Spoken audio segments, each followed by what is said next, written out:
My dad raised his glass at Thanksgiving dinner and said, "Honestly, the best decision your mother and I ever made was having your brother." I smiled and said, "Then let's make that your only decision going forward." Nobody laughed.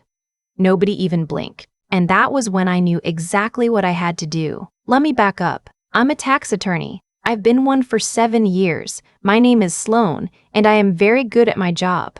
What I am apparently not good at is recognizing for an embarrassingly long time when the people who raised me have been quietly dismantling every good thing I've ever built.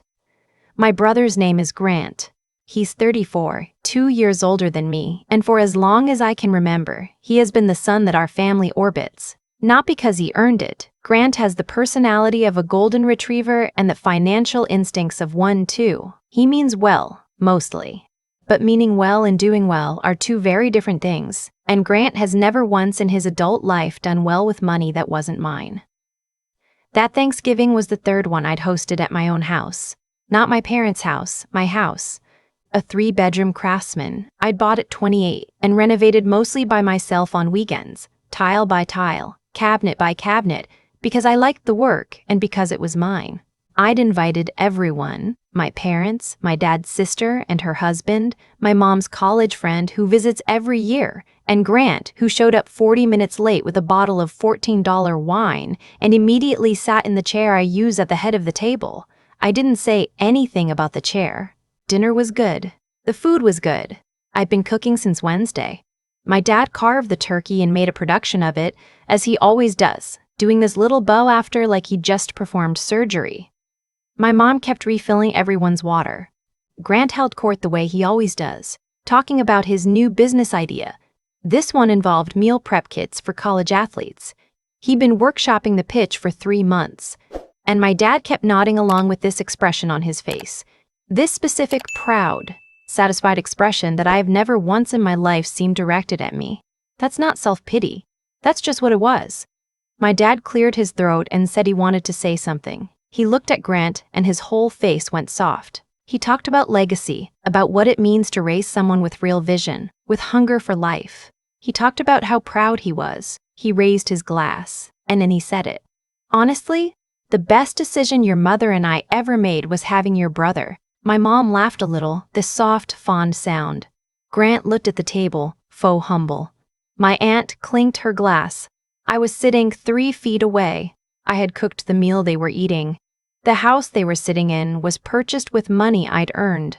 And not one person looked at me. I said what I said, that calm, clean sentence, and then I went to get more bread from the kitchen because I needed 10 seconds alone. By the time I came back, the conversation had moved on. My dad was asking Grant about his funding timeline. My mom was talking to my aunt about Christmas plans. Nobody commented on what I'd said. They probably didn't even register it. I ate my food. I was pleasant. I cleared the dishes. I said goodnight to everyone at the door, and I stood on my porch and watched their cars pull away, and I thought, okay then. Here's what they didn't know about me. My job, at its core, is understanding exactly how money moves and exactly where it can stop. I know how to structure things, how to build financial architecture that protects assets, and just as importantly, how to dismantle it. I had spent years building a safety net for my family that they had mistaken for a hammock. I was going to need a few weeks to think clearly before I did anything. But the thinking had already started. The situation, the honest version of it, goes back about 5 years. My dad's landscape business had been struggling. He'd been running it for 20 years, decent reputation, but he'd overextended on some commercial contracts and the margins had collapsed. He came to me, not Grant, not anyone else, me, and explained the situation. He needed an infusion. He said the word infusion like it was a medical term, like the business was a patient. I was 27. I had been working at my firm for 2 years, and I had savings that I had been meticulous about. I gave him $60,000. I structured it as a loan through a proper agreement I drafted myself. Interest rate below market, 10-year repayment timeline, generous terms. My dad signed it. He hugged me. He told me I was a lifesaver. He did not once in the years that followed make a single payment. When I brought it up at the 18-month mark, gently, over coffee, my mom stepped in. She said my dad was under enough stress. She said family doesn't keep score. She said I should think about what really matters. I thought about that a lot. Then Grant needed money. He'd had an idea, a mobile car detailing business. He needed startup capital. My dad called me and explained it was a real opportunity, that Grant just needed a chance, that not everyone finds their footing at the same pace. I gave Grant $22,000. Grant ran the business for 11 months and then dissolved it, citing market saturation. I saw zero return. Then there was the condo. Grant wanted to buy a condo. He couldn't get the loan on his own. My parents asked if I would co-sign. Just as a formality, my mom said. Just to get him started. I co-signed. I am still, technically, on that mortgage. Grant has paid on time exactly once without a reminder from me. This is the financial architecture I had built. Quietly. Invisibly. While my dad sat at the head of my table and told the room his best decision was his son. The week after Thanksgiving, my dad called to say he'd had a great time. He didn't mention what he'd said. He asked if I could look over a contract Grant was about to sign for the meal prep business because Grant respected my professional opinion. I said I'd take a look. I made a note in my own file. 2 days later, my mom called. She said Grant was really excited about this new venture and that it would mean a lot to the family if I could invest in the early round. She said it with the same tone she uses to ask me to bring a side dish to Easter, like it was a casual small thing. She mentioned a figure, $50,000. I said I'd think about it. I did think about it. I thought about it very carefully. From every angle, the way I think about anything that involves a significant transfer of my resources. And what I came back to, every time, was that dinner table. That glass raised in the air. That smile my mom made. That sound. I called my attorney, not my work attorney, my personal one, a woman named Astrid who I've worked with for 3 years and who does not waste words. I told her I needed to review several financial instruments I'd created over the past 5 years and assess my options for restructuring or unwinding them. She asked me what had changed. I told her. There was a pause. She said, "Give me a week." While Astrid worked, I started pulling records. I am good at this. I have the kind of memory for numbers that made my professors nervous and makes my opposing counsel nervous, and now, I supposed, was going to make my family nervous. I pulled every transaction, every agreement, every wire transfer. I made a spreadsheet that was, frankly, a masterpiece. A total of $214,000 moved from my accounts into my family's orbit over 5 years. My father's business loan, unpaid. Grant's car detailing startup, dissolved at a loss. Grant's condo cosign, current, barely, with my ongoing intervention. Various smaller amounts, several thousand here and there for emergencies that always seemed to find Grant first. $214,000. I printed the spreadsheet and sat with it for a long time. Astrid called. She had reviewed the loan agreement with my dad. She told me it was valid and enforceable. She confirmed that as co-signer on Grant's condo, I had certain rights in the event of default. She told me what my options were. She was clear-eyed and thorough, and at the end of the call she said, "This is going to be unpleasant." I told her I knew. I had one more piece of information to gather before I moved. I'd been looking at the contract Grant wanted me to review, the one for his new meal prep business. It was a partnership agreement with 2 other guys, and it was sloppy in a few places, but that wasn't what caught my eye. What caught my eye was a line in the investor disclosure section. Grant had listed prior funding sources. He had listed, under family investment, an amount of $95,000. The total I had actually given him across all ventures was $22,000 plus various smaller amounts. The figure he'd listed was not accurate. It was nearly 4 times the actual amount. I read that line 3 times. Then I called Astrid back. She asked me how sure I was about my own records. I told her I was certain. She said she wanted to bring in someone else, a forensic accountant she trusted. I said yes. The forensic accountant's name was Priya. She was efficient, and she made Grant's financial history look like a napkin drawing. What she found over the following 2 weeks was not just inflated figures in a partnership disclosure. She found that Grant had, on 2 separate occasions, used my name, my actual name, with forged documentation as a reference in loan applications to private lenders. He had described me as a formal investor with an ongoing financial commitment to his ventures. One of those loans had been approved, $40,000. He had used the money to fund what his bank statements described as consulting fees paid to himself, a lease on a commercial kitchen he used for approximately 3 months, and a series of purchases at a home goods store. I sat with that for a full day before I said anything to anyone. I want to be precise about what I felt, because I think people expect a story like this to involve rage. There was rage in there somewhere, but what sat on top of everything else was something quieter and harder to name.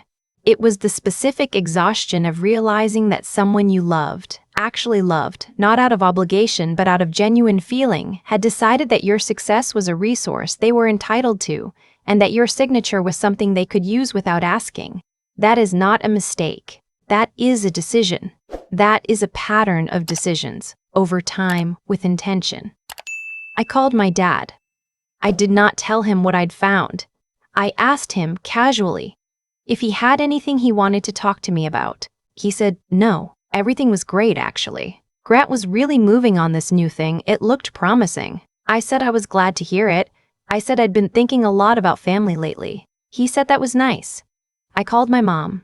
I asked her the same thing. She said everything was fine. She said she hoped I was thinking about Grant's investment round. She laughed a little, like it was a funny small thing.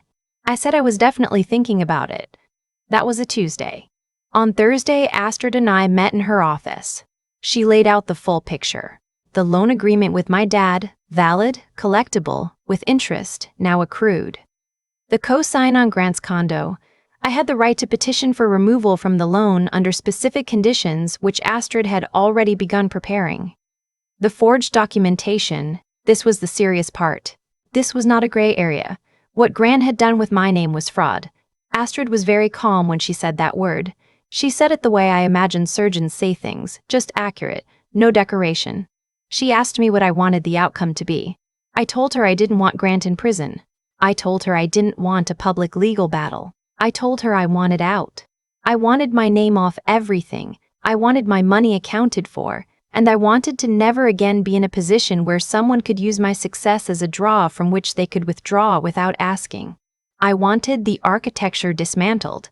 She said she could do that. We sent the first letter to my dad that Friday. It was a formal demand notice on the business loan. $60,000 plus 5 years of accrued interest. It referenced the signed agreement. It gave him 30 days to respond. We sent Grant a separate letter. This one was different. It informed him that I was aware of the fraudulent use of my name in loan documentation, that I had retained a forensic accountant who had produced a complete report, and that I was prepared to pursue legal remedies. It also offered him an alternative, a structured settlement. He would remove my name from the condo loan by refinancing in his name alone within 60 days.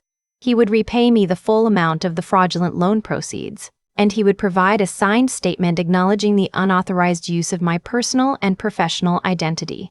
The phone calls started almost immediately. My mom called Saturday morning. Her voice was completely different from any voice I'd heard from her before. Not the managing voice, not the fond voice, not the guilt-deploying voice. She sounded actually frightened. She said she didn't understand what was happening, that she'd gotten a call from my dad, that lawyers were involved, that this was not what families do. I let her talk. When she stopped, I said, I know what Grant did with my name. I know about the loan applications. I know about the forged documentation. I know about all of it. She was quiet for a long time. Then she said very quietly, I didn't know about that. I said I believed her. I said that didn't change what I was doing. She asked me what I wanted. I said I wanted to be treated like a person and not a financial instrument. I said I'd spent 5 years and $200,000 trying to be enough for this family, and all it had bought me was a toast at Thanksgiving about how my brother was the real gift. I said I was done purchasing that experience. She started to cry. I told her I loved her, and that love was not, in fact, the same thing as unconditional financial availability. I told her to call me when she was ready to talk. And I hung up. My dad called Sunday. This was the call I had prepared myself for most carefully. My dad does not back down. My dad grew up in a household where the man was the final word, and that has never changed in his mind, regardless of how much time has passed or how much evidence has accumulated, that the world operates differently now. He called, and his voice was hard and controlled, and he said my name once, Sloane. And then he said I was tearing this family apart over money. Over money, he said, like it was a peculiar hobby I'd developed. I said, I'm not tearing anything apart, I'm collecting what's mine. He said the loan was a gift, and I knew it. That nobody takes a loan from their family, that this was an embarrassment. I said I had the signed agreement and I'd be happy to share it with him again. He said Grant was family, and what I was accusing him of was insane. That Grant would never do something like that. That I'd always been jealous of Grant. That I'd always resented how easy things came to him. I let that last sentence sit there between us for a moment. I said, easy things. Dad. Okay. I said I would be in touch through Astrid's office, and I ended the call. Grant called Monday evening. I almost didn't answer. I answered because I wanted to hear what he would say without a lawyer in the room, without any staging.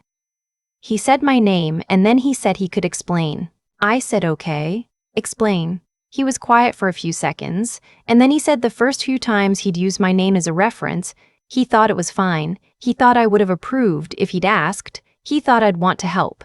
I said, so you didn't ask because you knew I'd say yes. He didn't answer that.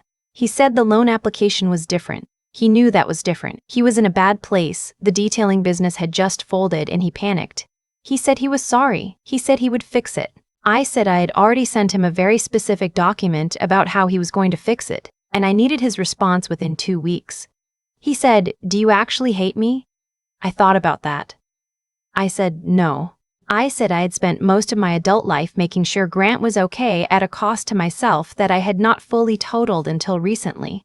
I said that was not hate. I said what I needed now was for him to do this one hard thing, to clean up the mess he'd made, and then we could figure out from there what we were to each other. He said he'd talk to his bank about the refinance. The following weeks were transactional. My dad got the demand letter and responded through his own attorney with some language about the agreement being a gift and unenforceable, which Astrid dismissed cleanly.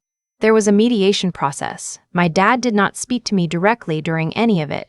At the end of it, he agreed to a repayment plan, not the full amount with interest, but a structured payment that was, at minimum, an acknowledgement that the money had been real and the obligation had been real. It was not everything I was owed. It was enough.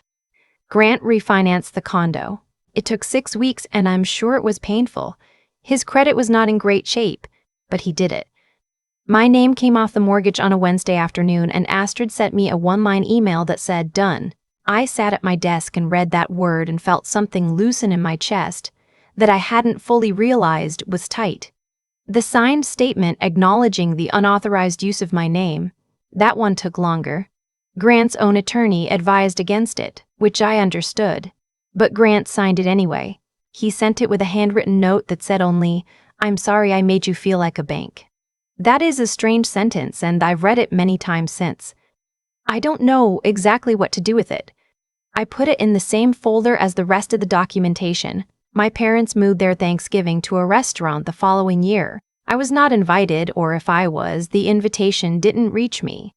I spent that Thanksgiving with 2 friends from work and we made terrible mashed potatoes on purpose as a bit, and we watched a movie and I was fine. More than fine, actually. I was so much better than fine. What I've come to understand is this: the problem was never money. The money was just the system through which something else was running. This idea that my job in the family was to produce and their job was to receive, and that any disruption of that arrangement was a betrayal on my part. My dad genuinely believed he had built something, a family, a legacy, a thing worth admiring, and in his accounting, I was infrastructure, a road he drove on. Useful, expected to be maintained, not something you praised or celebrated, just something you used. My mother loved me, but she loved the peace more, and keeping the peace meant not asking anyone to see me clearly. Grant. I think Grant mostly didn't think about it, which is its own kind of answer. I still talk to my mom. We're careful with each other in a way we weren't before, which is worse in some ways and better in others.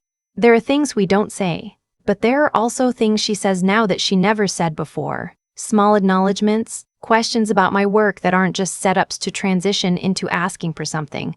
Last spring, she called me just to tell me she'd seen an article about a case I'd worked on. She said, "I saw your name." I thought, "That's my daughter." She paused after she said it like she was checking whether it landed. It landed. I didn't say much. I said, "Thanks, Mom." We talked for 11 more minutes about other things. I don't talk to my dad, not yet, maybe someday. Grant texted me in August. He said he'd gotten a job, a real one, managing logistics for a regional food distributor. He said the work was boring, but he was good at it. He sent a second text that said, "I think I needed to not have a net."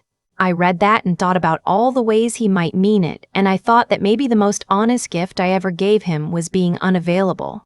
I put the money I recovered, and some additional funds I would previously have filtered toward the family account, into a small foundation I set up. It funds legal aid services for women dealing with financial abuse within families, because that's what I know and that's what I experienced, and I'd rather do something specific than something vague.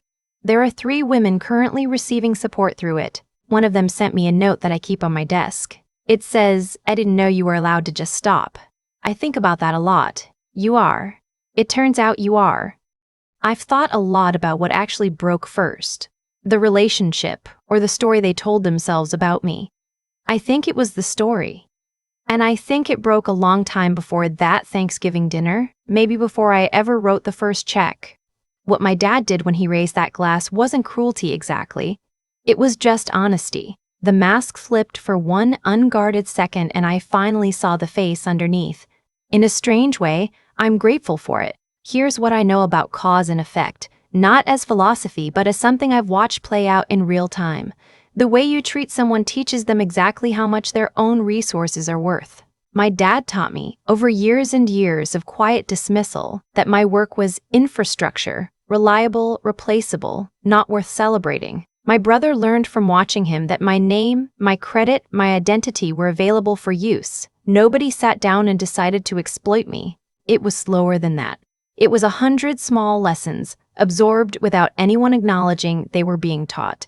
And I had my own lessons in there too. I learned that if I gave enough, eventually it would translate into being seen. That is the oldest and most expensive mistake a person can make. You cannot purchase belonging. You cannot fund your way into being loved correctly. I tried it for 5 years and what I got was a spreadsheet that added up to $214,000 and a toast at my own table that didn't include me. What changed wasn't my circumstances. What changed was that I stopped accepting the terms. Sloane, the version of me who sat through that dinner and smiled and went to get bread from the kitchen, she was not weak. I want to be clear about that. She was patient in a way that had curdled into something harmful, but she was not weak. It took real intelligence to build what I built, legally and financially, in a way that protected me when I finally needed protection. The groundwork I'd laid years earlier, the careful documentation, the proper agreements, the ironclad LLC structure. None of that was accidental. Some part of me had always known, I think, that I was going to need it someday. That is what I mean when I say that who you are, the habits you build, the precision you bring to your own life, those things compound. Grant's habits compounded too, just in the other direction. Every time someone covered for him, every time I transferred money without question, every time my parents redirected blame away from him, he got a little further from having to develop the thing that would actually save him: accountability. The most honest thing I ever did for my brother was stop. His text in August, "I think I needed to not have a net," told me more about the value of that decision than anything else could have. I'm not proud of the years I spent performing financial generosity in exchange for emotional scraps, but I don't regret them either, because without them, I wouldn't understand, the way I now understand deep in my bones, what it actually feels like to stand on ground that belongs entirely to you. The foundation you build for yourself with your own hands and your own choices is the only one that doesn't shift when someone else decides to stop holding it up. That note on my desk, "I didn't know you were allowed to just stop." I read it sometimes on hard days. Not because it solves anything, but because it reminds me that the most useful thing I can do with what happened to me is make sure someone else finds the door a little faster.